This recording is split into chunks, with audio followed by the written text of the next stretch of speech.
Uma história pessoal. Durante a residência eu tive um episódio depressivo. E eu comecei a entender do que eu estava me tratando, porque eu não estava entendendo o que estava acontecendo. Né? É isso que é a falta de crítica. Né? Se você fala para uma pessoa que, por exemplo, acontece uma coisa ruim e a pessoa fala, eu estou meio deprimido. Não, não está. Porque você está sintônico. Você está triste porque uma coisa ruim aconteceu. Isso é uma resposta sintônica, isso é normal, isso é para acontecer.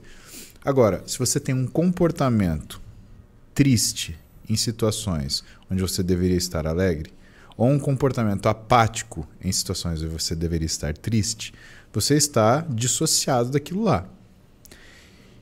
E se você fala para um sujeito que está assim, que ele está depressivo, o que ele fala? Imagina, eu, nem fudendo. Não tenho tempo para depressão. Exatamente.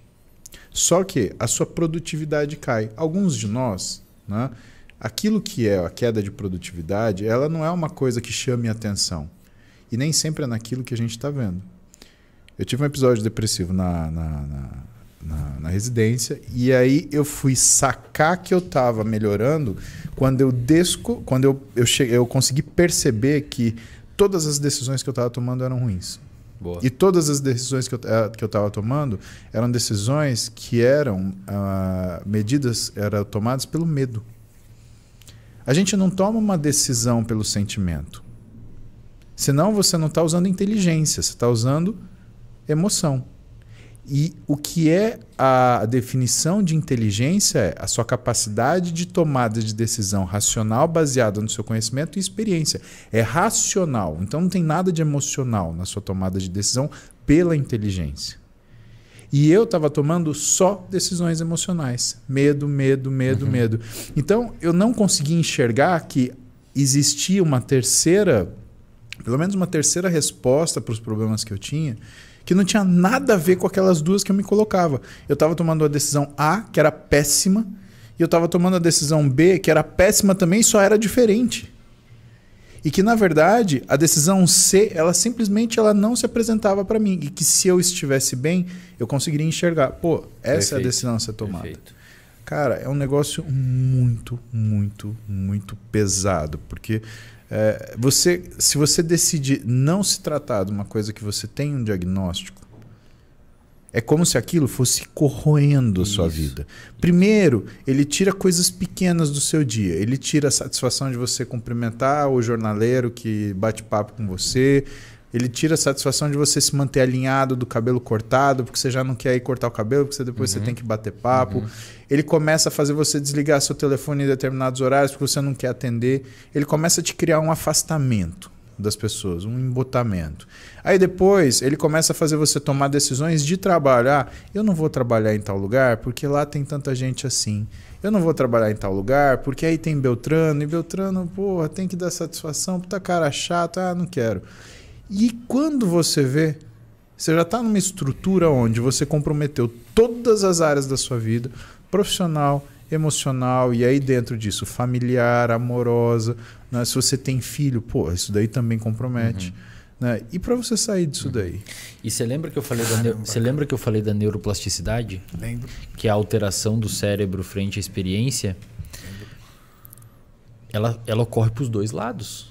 Você tem neuroplasticidade para formar hábitos bons, mas quando você começa a viver nesse contexto, o seu cérebro vai aprendendo a viver nesse contexto.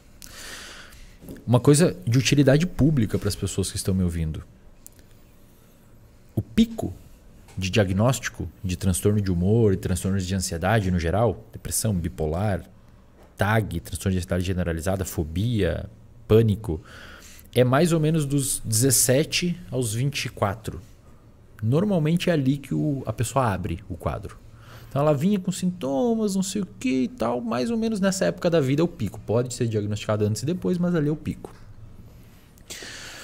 O nosso cérebro, ele é mais plástico até os 25 anos em média. Até os 25 anos em média, você tem o que a gente chama de neuroplasticidade passiva. O seu cérebro é como se fosse uma esponja. Ele absorve. Se você pega uma criança e você quer ensinar uma nova língua para ela, ela vai aprender muito mais fácil e sem muito esforço do que um adulto de 35 anos que nunca falou aquela língua e quer aprender. A criança aprende sem sotaque. Se você larga uma criança nos Estados Unidos com 6 anos, ela vai meio que aprender rápido a falar, às vezes sem sotaque. E depois, na idade adulta, você pergunta como ela aprendeu, ela nem vai saber explicar. Por exemplo, se eu te perguntar como é que você aprendeu português, a gente não sabe. A gente se descobriu falando português. A depressão e a ansiedade, quanto antes você tratar, menos tempo você deu a ela para ela se emaranhar no seu cérebro. É como se ela nascesse um arbusto pequenininho e você podou logo.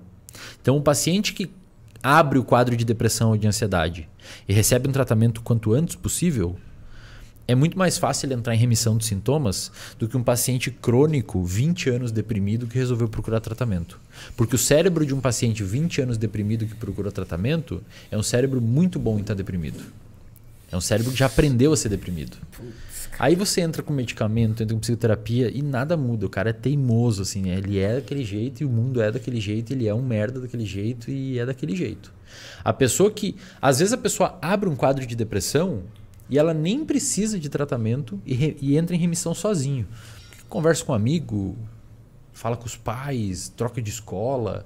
O próprio contexto ali, ela dá uma mexida porque no cérebro dela a depressão está muito fraquinha ainda. Agora, a pessoa que abriu o quadro e não tratou, ela deu a possibilidade do cérebro, via neuroplasticidade, ficar um cérebro excelente em ser deprimido. Meu Deus, cara. Então, por favor, se você tem alguma alteração de humor, procure ajuda o quanto antes. Não enterra isso, não Não acha enterra, isso normal. porque o cérebro ele tá fresquinho, é fácil de mexer.